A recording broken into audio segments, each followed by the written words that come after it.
Muda ndugu zangu wapenzi wasikilizaji wa Ajira Update, na kama ilivyo ada mnafahamu ya kwamba tunaendelea kupokea maswali mbalimbali ambayo tunayapata kupitia watazamaji wetu. Hivyo kuna oni ama swali ambalo limeulizwa na ndugu yetu, maana tuliupload makala kuhusiana na mambo ya muhuri, ya kwamba ajira zinazokuja ni lazima muhuri wa mwanasheria uhusike.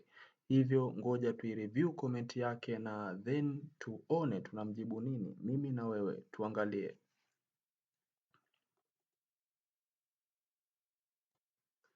Yes. Anaitwa Regina Rashid, anasema ya kwamba samahani kaka, huo muhuri tuanze kuweka sasa hivi kabla hata tangazo halijatangazwa.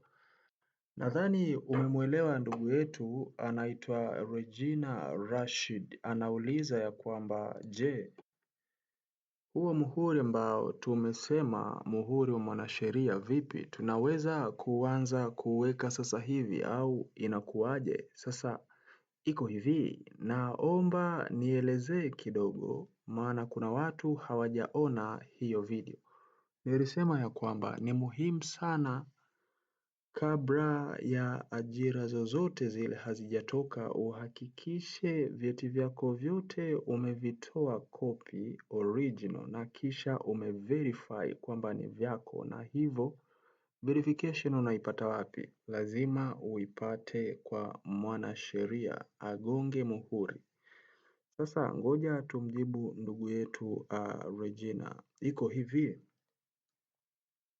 maandalizi ya mapema ndipo ushindi wako, au maandalizi ya mapema ndiyo ushindi wako. Kwa maana hiyo, hakikisha sasa hivi toa kopi ya vitu vyako vyote uwe navyo kwenye simu. Watu wengi ambao wanapenda kupambana kuhusiana na mambo ya ajira, basi vyeti vyao vyote vipo kwenye simu na vile vyeti tayari vina muhuri wa mwanasheria. Ikihitajika tu sehemu basi anatuma. Kwa maana hiyo kuanzia sasa hivi wewe hakikisha una vyeti kwenye simu yako, namaanisha umevitoa kopi, umeviscan na kopi na kushauri ziwe colored. Toa kopi za original ziwe colored na kisha uziskani, lakini kabla hujaskani hakikisha umeenda kuviverify kwa mwanasheria kwamba hivyo vyeti ni vyako. Ukishaviverify unaviscan, ukishascan inakaa muda mrefu. Kwa hiyo endapo tu tangazo litatangazwa, maana tunafahamu sasa hivi kwamba ajira nyingi wanaombea online, kwamba ni mtandaoni. Kwa maana hiyo unapakia vyeti vyako, yes, iko hivyo.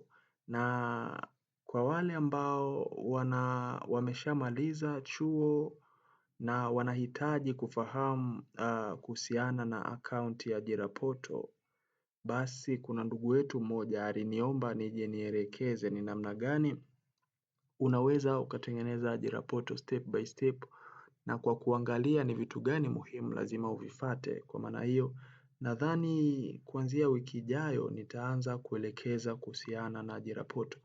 Hivyo ndugu yangu Regine, naomba ufanye hivyo kwamba katoe kopi na hakikisha zile kopi za original umezipeleka kwa mwanasheria, zimegongwa muhuri na kisha uviskani vyo kwenye mfumo wa PDF.